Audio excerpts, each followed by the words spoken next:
Bapa di dalam surga, kami datang dalam ucapan syukur hari ini. Terima kasih kesempatan ini Tuhan berikan bagi kami memuji, memuliakan nama-Mu. Dan tiba waktunya bagi kami untuk membuka firman-Mu ya Tuhan. Kami mohon, bukalah juga hati kami. Jadikanlah hati kami seperti tanah yang baik. Supaya ketika benih firman-Mu ditaburkan boleh sungguh-sungguh berakar, bertumbuh, dan juga berbuah nyata di dalam kehidupan kami. Berkati baik hamba-Mu yang menyampaikan, semua kami yang mendengar, Tuhan tolonglah kami semua. Agar kami bukan hanya menjadi pendengar-pendengar firman yang setia, tapi mampukan dengan kuasa, dengan pertolongan dari Roh yang Kudus, kami dimampukan menjadi pelaku-pelaku firman-Mu di dalam hidup kami, di dalam keseharian kami. Bersabdalah ya Tuhan, kami anak-anak-Mu sedia mendengarnya. Di dalam satu nama yang kudus dan berkuasa, nama Tuhan kami Yesus Kristus, Sang Firman yang hidup, kami menyerahkan pemberitaan firman-Mu. Amin. Shalom, selamat pagi teman-teman sekalian, langsung dari Danau Toba ini ya. Bersyukur buat kesempatan kita kembali beribadah. Dan hari ini kita akan bicara tentang tema yang saya ambil dari Yesaya 22 ini adalah tentang Christians and crisis. Bagaimana orang Kristen di dalam kehidupan yang penuh krisis. Nah, tentunya ini adalah juga kita semua yang dalam hidup ya mengalami pergumulan dan krisis. Memang pertanyaan yang paling sederhana adalah apakah dalam krisis itu apa yang terjadi dengan hidup kita di dalam krisis? Apakah yang terjadi adalah PD atau PT, ya? Percaya diri atau percaya Tuhan? Dan sebenarnya inilah krisis yang paling mendasar dalam hidup beriman. Apakah kita tetap percaya kepada Tuhan di dalam berbagai pergumulan hidup? Karena itu waktu nanti kita membaca Yesaya 22 ayat 1 sampai 25, saya minta kita bisa dengan seksama memperhatikan apa yang terjadi kepada umat Allah. Kalau kita pelajari minggu-minggu yang lalu bahwa ada penglihatan, nubuatan, hukuman yang akan dialami oleh bangsa-bangsa di sekitar Israel.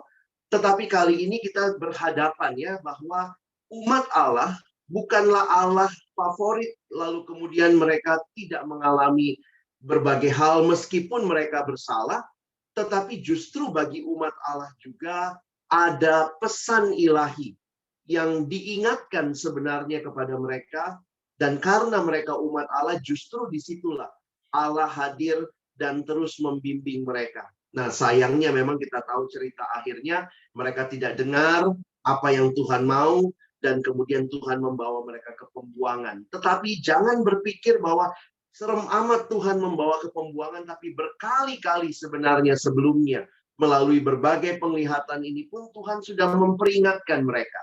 Karena itu kita akan melihat Yesaya 22 ini ayat 1 sampai 25 apa yang Tuhan nyatakan kepada umatnya di tengah-tengah krisis yang sebenarnya mereka ciptakan sendiri, yaitu krisis karena percaya kepada diri mereka atau kepada manusia yang lain, bangsa yang lain, dan melupakan untuk percaya kepada Tuhan.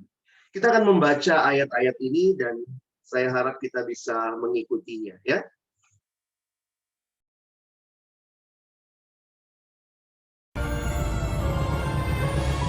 Yesaya pasal 22 ayat 1 sampai 14. Kelancangan penduduk Yerusalem. Ucapan ilahi terhadap lembah penglihatan. Ada apa gerangan maka semua pendudukmu naik ke sotoh-sotoh rumah. Hai kota yang bersorak riuh dan ribut gembira, hai negeri yang beria-ria, orang-orangmu yang mati terbunuh bukanlah terbunuh oleh pedang dan bukanlah gugur dalam peperangan. Semua panglimamu sama-sama melarikan diri. Mereka tertawan tanpa tembakan panah.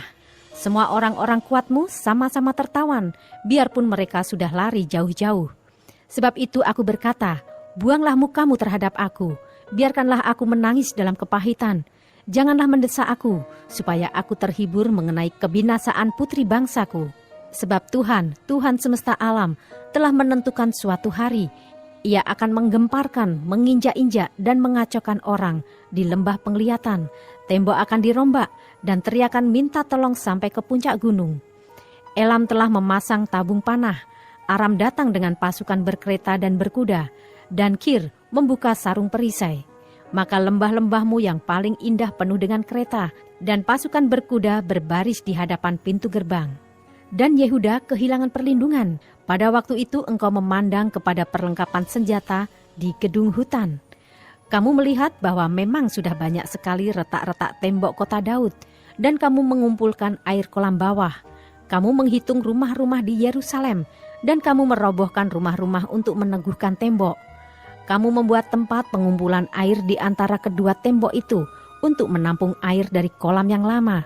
Tetapi kamu tidak memandang kepada Dia yang membuatnya, dan tidak melihat kepada Dia yang telah sejak dahulu membentuknya. Pada waktu itu Tuhan semesta alam, menyuruh orang menangis dan meratap dengan menggundul kepala dan melilitkan kain kabung. Tetapi lihat, di tengah-tengah mereka ada kegirangan dan sukacita, membantai lembu dan menyembelih domba, makan daging dan minum anggur, sambil berseru, "Marilah kita makan dan minum, sebab besok kita mati." Tetapi Tuhan semesta alam menyatakan diri dan berfirman kepadaku, "Sungguh, kesalahanmu ini tidak akan diampuni sampai kamu mati." Firman Tuhan, Tuhan semesta alam. Ayat 15-25 tentang Sebna dan Eliakim. Beginilah firman Tuhan, Tuhan semesta alam. Mari pergilah kepada kepala istana ini, kepada Sebna yang mengurus istana, dan katakan, ada apamu dan siapamu di sini, maka engkau menggali kubur bagimu di sini. Hai yang menggali kuburnya di tempat tinggi, yang memahat kediaman baginya di bukit batu.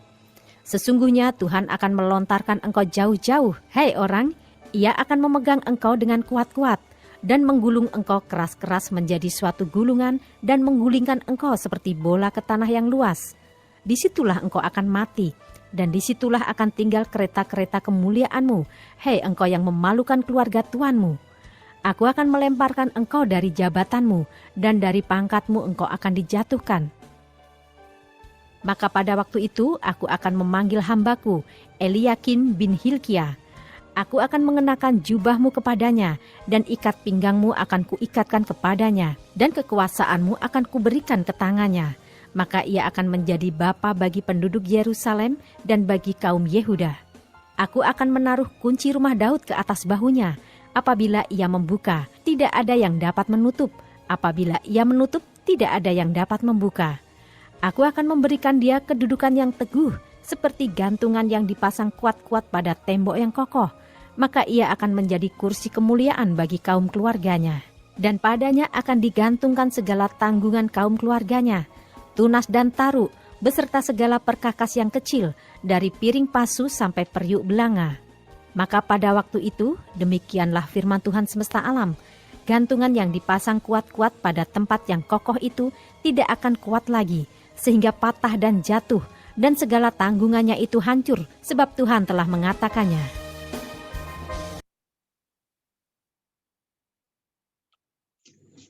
Ya, sedemikian jauh pembacaan firman Tuhan. Berbahagialah kita yang tidak hanya membacanya, tetapi juga merenungkannya, melakukan dalam hidup kita, dan bahkan membagikannya. Teman-teman yang dikasihi Tuhan, waktu melihat apa yang disampaikan di Yesaya 22 ini, para penafsir banyak yang merujuknya kepada apa yang terjadi. Kalau kita perhatikan, penglihatan Yesaya mungkin adalah serangan Asyur ke Yerusalem, sebagaimana yang ditulis di pasal yang ke-36 dan pasal yang ke-37 yang nanti akan kita pelajari juga. Nah, apa yang menarik karena kalau kita perhatikan pada masa itu, umat Allah sekali lagi menghadapi serangan dari Asyur, bukannya berlindung kepada Tuhan, meminta pertolongan kepada Tuhan, tetapi justru mengandalkan kekuatan mereka dan bangsa-bangsa di sekitar mereka. Mari kita coba lihat sebentar Yesaya 36, ada ayat pertama sampai ayat yang ke-7 saya akan ajak kita untuk perhatikan.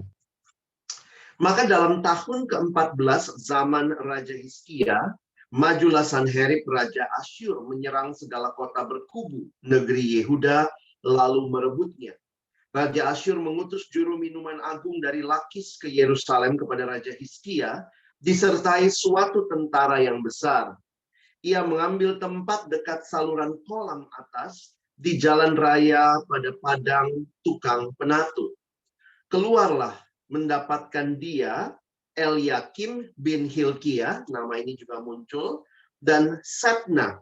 Ya, Eliakim bin Hilkia adalah kepala istana, dan Sebna panitera negara, serta Yoab bin Asaf bendahara negara.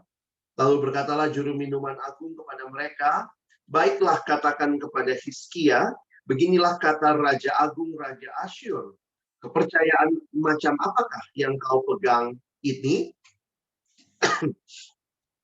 Kau kira bahwa hanya ucapan bibir saja dapat merupakan rencana dan kekuatan untuk perang? Sekarang, kepada siapa engkau berharap, maka engkau memberontak terhadap aku. Sesungguhnya engkau berharap kepada tongkat bambu yang patah terkulai itu, yaitu Mesir, yang akan menusuk dan menembus tangan orang yang bertopang kepadanya. Begitulah keadaan Firaun, Raja Mesir, bagi semua orang yang berharap kepadanya. Dan apabila engkau berkata kepadaku, kami berharap kepada Tuhan Allah kami, bukankah dia itu yang bukit-bukit pengorbanannya dan mesbah-mesbahnya telah dijauhkan oleh Hizkia, sambil berkata kepada Yehuda dan Yerusalem, di depan mesbah inilah kamu harus sujud menyembah. Nah, nanti bisa baca kelanjutannya. Tetapi ini sebenarnya memberikan gambaran kepada kita apa yang terjadi pada masa itu ketika Asyur juga datang menyerang ke orang-orang Yehuda, begitu ya. Nah, jadi kalau kita perhatikan dari Yesaya 22, nah saya ada banyak pesan yang bisa kita pelajari, tetapi salah satu pesan dari Yesaya 22 ini adalah ketika krisis terjadi, orang yang berbeda merespon dengan cara yang berbeda. Nah, respon-respon seperti apakah yang muncul ketika kita melihat krisis yang dialami, ada bangsa yang mau menyerang mereka dalam situasi yang sulit, situasi yang mereka sebenarnya tidak punya kekuatan perang seperti yang dimiliki negara-negara yang ada di sekitar mereka. Maka mari perhatikan ada beberapa respon yang muncul di dalam Yesaya 22 ini. Yang pertama adalah respon sang nabi. Ya, sang nabi yang melihat peristiwa ini dari sudut pandang rohani dan dia berduka. Ya, ini yang kira-kira bisa kita perhatikan. Lihat ayat 1, ucapan ilahi terhadap lembah penglihatan. Kenapa lembah penglihatan? Di dalam bahasa Ibrani itu ada permainan kata yang mana lembah penglihatan itu sebenarnya ini adalah Yerusalem, teman-teman ya. Nah, lembah penglihatan itu dengan bunyi yang sama dengan istilah Yerusalem. Nah, inilah yang diberikan penggambaran ucapan ilahi terhadap Yerusalem. Ada apa gerangan? Maka semua pendudukmu naik ke sotoh-sotoh rumah. Hai kota yang bersorak riuh dan ribut gembira, hai negeri yang beria-ria, orang-orangmu yang mati terbunuh bukanlah terbunuh oleh pedang, bukanlah gugur dalam peperangan. Semua panglimamu sama-sama melarikan diri, mereka tertawan tanpa tembakan panah, jadi tertawan nggak ditembak panah gitu ya. Semua orang-orang kuatmu sama-sama tertawan, biarpun mereka sudah lari jauh-jauh. Sebab itu aku, nah akunya kecil ya, akunya berarti sang nabi. Buanglah mukamu terhadap aku. Biarkanlah aku menangis dalam kepahitan. Janganlah mendesak aku, supaya aku terhibur mengenai kebinasaan putri bangsaku. Apa yang mereka lihat di sekitar mereka, sebenarnya itu adalah satu kondisi rohani yang dilihat oleh Nabi Yesaya. Teman-teman, apakah ini karena mereka diserang? Atau di sisi lain, terbunuh, bukanlah terbunuh oleh pedang, bukanlah gugur dalam peperangan, mungkin saja ada wabah penyakit yang menimpa mereka, tetapi inilah gambaran ketika mereka meninggalkan Allah. Dan itulah yang mendukakan Yesaya. Selanjutnya, kalau kita lihat, para pemimpin. Para pemimpin kota, mereka adalah orang-orang yang bergantung pada pertahanan mereka. Mereka merasa ya cukup kuat kota mereka, sehingga di dalam situasi yang sudah sangat jauh dari Allah, bukanlah mereka menyerukan puasa, doa, pertobatan, tetapi justru makin merasa diri cukup untuk bisa bertahan. Ayat 8, dan Yehuda kehilangan perlindungan. Pada waktu itu engkau memandang kepada perlengkapan senjata di gedung hutan. Maksudnya di tempat mereka menyimpan senjata, begitu ya. Kamu melihat bahwa memang sudah banyak sekali retak-retak tembok kota Daud. Dan kamu mengumpulkan kolam air bawah. Kamu menghitung rumah-rumah di Yerusalem dan kamu merubuhkan rumah-rumah untuk meneguhkan tembok. Kamu membuat tempat pengumpulan air di antara kedua tembok itu untuk menampung air dari kolam yang lama. Tetapi kamu tidak memandang kepada Dia yang membuatnya. Mereka sibuk dengan semua pertahanan yang mereka sudah punya. Tetapi sekali lagi dikatakan, tetapi kamu tidak memandang kepada Dia yang membuatnya dan tidak melihat kepada Dia yang telah sejak dahulu membentuknya. Teman-teman, ini kepuasan diri yang merasa ya ada hal-hal yang bisa diandalkan dan bahkan lupa bahwa Tuhanlah yang membangun semua itu, termasuk temboknya, termasuk kolam air dan seterusnya ya. Kalau kolam air itu kan untuk bertahan hidup, bisa makan dan bisa minum dari situ. Jadi bayangkan, nabi sedih, para pemimpin kota santai saja, merasa diri masih cukup kuat. Perhatikan orang-orangnya. Orang-orang berpesta dan mengharapkan yang terburuk. Mereka tidak memiliki iman kepada Allah. Sebenarnya saya agak bingung, ini apa maksudnya? Karena ada satu kata atau satu kalimat yang muncul di ayat 13 yang dikutip di Perjanjian Baru. Marilah kita makan dan minum sebab besok kita mati. Sebenarnya apa yang mereka sampaikan dalam bagian ini?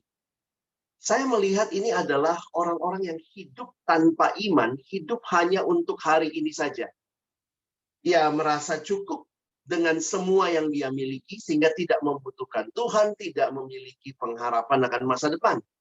Ayat 12 dikatakan pada waktu itu Tuhan semesta alam menyuruh orang menangis dan meratap dengan menggundul kepala dan melilit kain kabung. Jadi bayangkan ini situasinya sudah menggundul kepala, melilit kain kabung dalam arti ini satu situasi yang tidak mudah, menyedihkan. Tapi ayat 13, tetapi lihat, di tengah-tengah mereka ada kegirangan dan sukacita, membantai lembu dan menyembelih domba, makan daging dan minum anggur sambil berseru, marilah kita makan dan minum, sebab besok kita mati. Bilang Tuhan menghukum, nantilah, buktinya nggak ada hukuman hari ini. Santai aja. Ayat 14, tetapi Tuhan semesta alam menyatakan diri dan berfirman kepadaku, sungguh kesalahanmu ini tidak akan diampuni sampai kau mati, firman Tuhan, Tuhan semesta alam. Beberapa penafsir yang saya perhatikan, Motier salah satunya penafsir Yesaya yang besar, dia mengatakan bahwa ini dosa yang sebenarnya krisis utama mereka adalah ini. Mereka merasa cukup pada diri mereka sendiri. Mereka hanya hidup buat diri mereka, hidup buat hari ini, hidup tanpa pengharapan, dan Tuhan yang harusnya mereka sembah, yang harusnya mereka andalkan, tidak mereka andalkan dan tidak mereka sembah. Karena itulah Tuhan mengizinkan bangsa lain datang menghancurkan mereka. Situasi itu pun membuat mereka tidak datang sama Tuhan, tapi tetap cari bantuan ke bangsa lain. Ada dua nama yang muncul tadi di dalam Yesaya 36, dan ini muncul digambarkan di bagian akhir pasal 22. Yang pertama namanya Sebna, yang kedua namanya Eliakim. Ini adalah orang-orang yang punya kedudukan penting di dalam istana, di dalam kepemimpinan raja pada waktu itu. Kalau kita lihat ayat 15 sampai 19, teman-teman bisa lihat ayatnya di kanan. Sebna ini adalah orang yang menggunakan jabatannya untuk keuntungan pribadi. Jadi di tengah-tengah krisis ada juga orang model begini ya. Sedih banget. Dia orang yang menggunakan jabatannya untuk keuntungan pribadi, dan krisis itu hanya membuatnya malu dalam menginventarisasi sumber daya kota. Seorang mengungkap tipuannya dan mengeksposnya. Kira-kira itu yang digambarkan di ayat 17 ke bawah begitu ya. Nah, jadi terekspos lah. Salah satu yang muncul di sini, coba teman-teman perhatikan di ayat 16. Ada apamu dan siapamu di sini, maka engkau menggali kubur bagimu di sini, hai yang menggali kuburnya di tempat tinggi, yang memahat kediaman baginya di bukit batu. Kalau kita lihat, karena mereka koalisi sama Mesir pada waktu itu, kemungkinan orang-orang Mesir ini menyuap Shebna, atau Shebna terima korupsi, dan kemudian yang dia lakukan dalam pencapaian waktu itu, orang-orang itu membuat kuburan, menggali kuburan di bukit batu. Itu sebenarnya sebuah tanda kemewahan pada masa itu ya. Dan Shebna justru dalam krisis itu, dia menggali kuburnya begitu ya. Dia punya kuburan yang hasil korupsinya itu ya.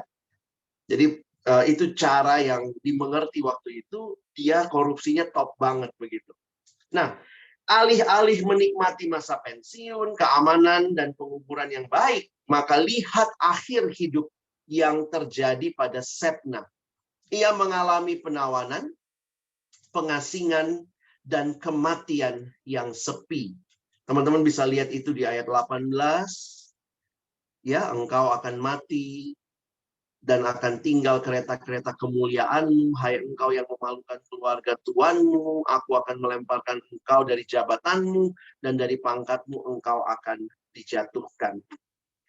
Satu-satunya pengharapan yang terlihat di dalam situasi krisis ini, selain tentunya duka cita sang nabi yang membuat dia terus memperingatkan bangsanya, maka pengharapan itu terjadi dengan adanya pemimpin yang lain yang disebut namanya Eliakim.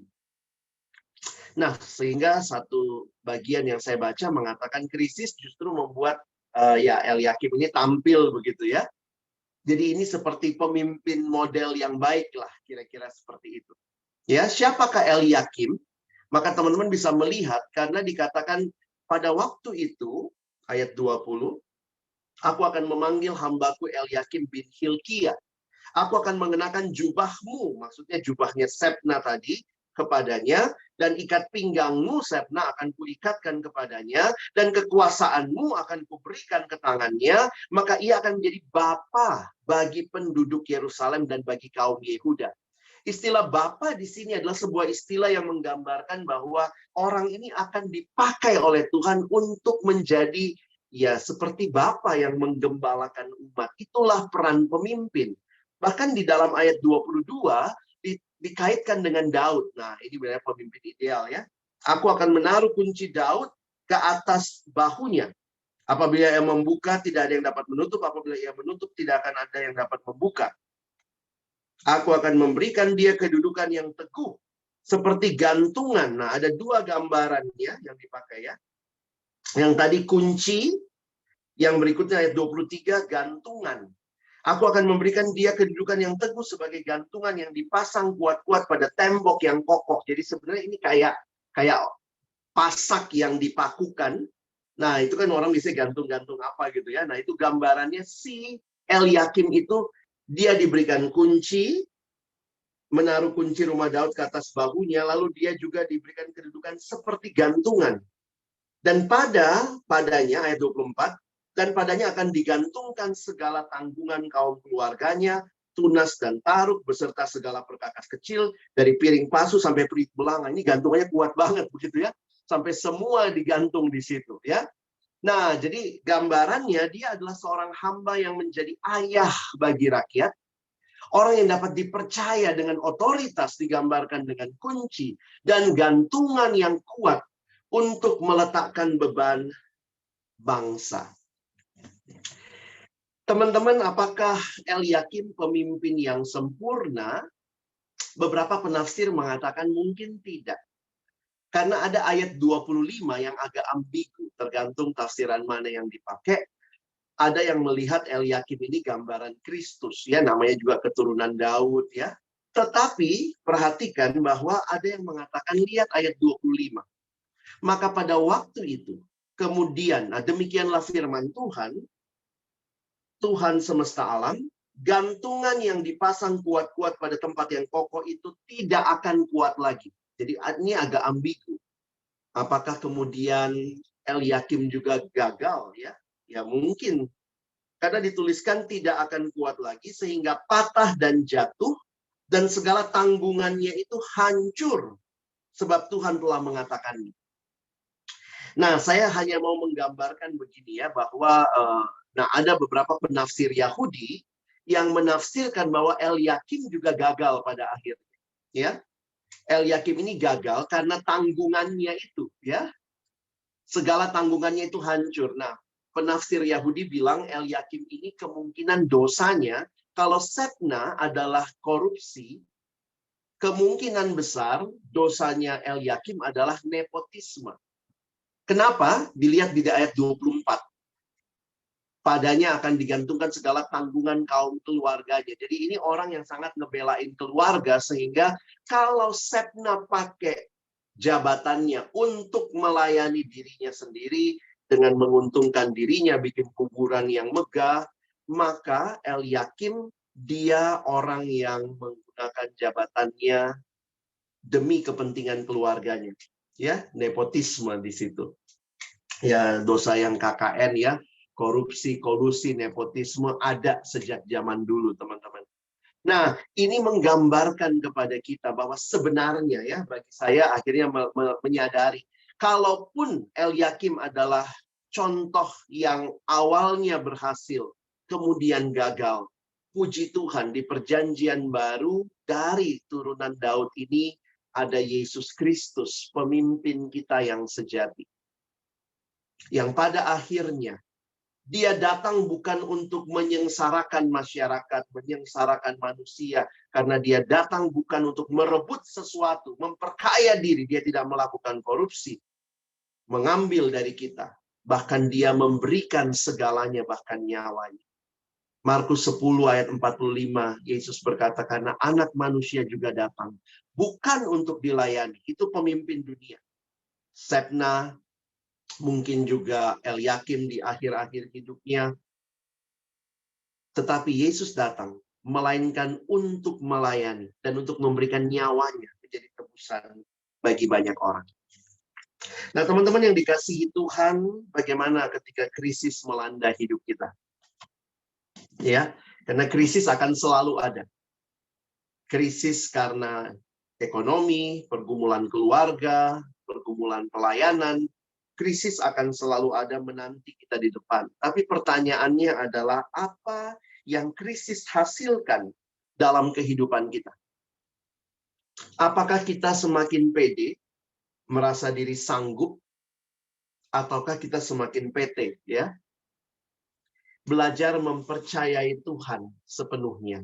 Karena sebenarnya krisis itu yang paling dasar adalah krisis karena merasa dirilah segala-galanya. Mengandalkan diri, mempercayai diri, dan harusnya kita percaya kepada Tuhan.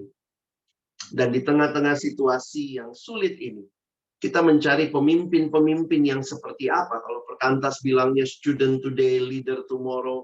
Kita sedang mencetak pemimpin-pemimpin yang benar-benar PT, ya, percaya Tuhan. Dan waktu mereka percaya Tuhan, mereka melihat bahwa pemimpin sejati telah memberikan teladan, yaitu Yesus Kristus. Sehingga bukan pemimpin yang mencari sesuatu untuk dirinya. Itu bukan pemimpin yang Tuhan mau. Tapi pemimpin yang mengutamakan Tuhan, melayani orang banyak, dan kita punya teladannya, ya. Kita telah melihat itu di dalam pemimpin sejati Yesus Kristus. Kiranya pelayanan Perkantas menjadi pelayanan yang terus mengandalkan Tuhan, menjadi pelayanan yang terus menghasilkan orang-orang yang mengandalkan Tuhan, percaya Tuhan sungguh-sungguh, sehingga ketika Tuhan tempatkan mereka jadi pemimpin-pemimpin di berbagai bidang kehidupan di bangsa ini, kita merindukan bahwa bangsa ini akan memuliakan Tuhan, menjadi bangsa yang juga membawa pemimpin-pemimpin yang membawa kesejahteraan buat banyak orang. Kiranya Tuhan menolong kita melalui kitab Yesaya ini untuk semakin teguh. Krisis tidak membuat kita makin jauh dari Tuhan, tapi membuat kita makin mengandalkan Tuhan. Amin. Tuhan menolong kita. Saya boleh minta kesediaan Bang Ruben, boleh menutup dalam doa. Kita berdoa. Tuhan, terima kasih kalau Engkau masih menyertai kami sampai hari ini. Bahkan kami juga berterima kasih kalau boleh ada krisis-krisis yang terjadi di sepanjang hidup kami. Tuhan, kami melalui firman yang disampaikan oleh Bang Alex hari ini belajar ya Tuhan, bagaimana Israel di dalam perjalanannya menghadapi krisis justru gagal untuk tetap percaya kepada Tuhan. Mereka malah menjauh dari Tuhan dan hidup berdosa di hadapan Tuhan. Tapi tolong kami ya Tuhan, kiranya kami hamba-hamba-Mu ini boleh menjadi pribadi-pribadi yang justru semakin dekat dengan Tuhan, yang justru semakin mengandalkan Tuhan ketika menghadapi berbagai krisis yang ada, baik di dalam pelayanan, di dalam keluarga, maupun di dalam aspek kehidupan kami yang lain. Terima kasih Tuhan. Berdoa juga untuk Bang Alex, biarlah ya Tuhan, ia boleh mengalami, menghidupi firman-Mu ini, di tengah segala pelayanannya, pergumulannya di keluarga, dan dalam hal yang lain, biarlah ia makin percaya kepada Tuhan, makin mengandalkan Tuhan dalam hidupnya, sehingga boleh terus menjadi berkat bagi orang-orang yang dilayaninya. Berkati juga ya Tuhan, ibadah kami selanjutnya, dan juga seluruh aktivitas kami di sepanjang hari ini kami serahkan dalam tangan-Mu. Dalam nama Yesus kami berdoa dan bersyukur. Amin. Terima kasih Bang Alex untuk pemaparan firman-Nya. Ya, Abang Kakak, rekan-rekan